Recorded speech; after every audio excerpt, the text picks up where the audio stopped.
دانش صاحب نے پوچھا ہے کہ کیا یہ بات صحیح ہے کہ نہار منہ پانی پینا اللہ کے نبی صلی اللہ علیہ وسلم سے ثابت ہے یا ثابت نہیں ہے؟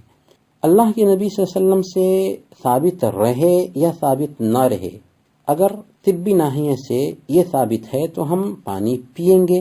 ڈاکٹر نے کہا کہ نہار منہ پانی پینے سے فائدہ ہوتا ہے، اچھا اس کا اثر پڑتا ہے صحت پر، تو ہم اسے استعمال کریں گے۔ لیکن ہر دنیاوی معاملے کے بارے میں کوئی ضروری نہیں ہے کہ اللہ کے نبی صلی اللہ علیہ وسلم نے اس کے بارے میں ہمیں تعلیم دی ہی ہو۔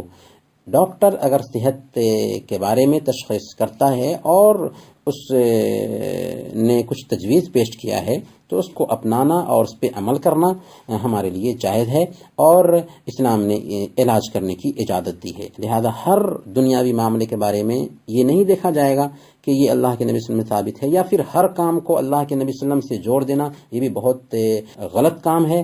بہت سارے لوگ جو ہے نا، کوئی اچھا کام ہوتا ہے تو اللہ کے نبی صلی اللہ علیہ وسلم کی اس کو حدیث بنا دیتے ہیں۔ اللہ کے نبی صلی اللہ علیہ وسلم نے بیان فرمایا، من کذب علی متعمدا فلیتبوأ مقعدہ فی النار، جس کسی نے ہمارے اوپر جان بوجھ کر کے جھوٹ بولا وہ اپنا ٹھکانہ جہنم میں بنا لے۔ اسی طرح سے ایک سوال انہوں نے یہ پوچھا ہے دانش صاحب نے کہ حمام میں اگر کوئی آدمی پھونک مار دیتا ہے تو کیا 40 دن تک اس کی نماز قبول نہیں ہوتی؟ یہ بےہودہ بات ہے، جہالت کی آئینہ دار ہے۔ اس طرح کی کوئی بھی بات اللہ کے نبی صلی اللہ علیہ وسلم کی زبان سے نہیں نکل سکتی ہے۔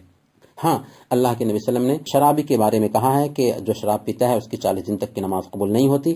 کاہن اور نجومی کے بارے میں کہا ہے کہ جو آدمی کسی کاہن اور نجومی کے پاس میں آتا ہے اور اسے ہاتھ دکھاتا ہے یا اس سے پوچھتا ہے، اس کی تصدیق نہیں کرتا، تو 40 دن تک اس کی نماز قبول نہیں ہوتی۔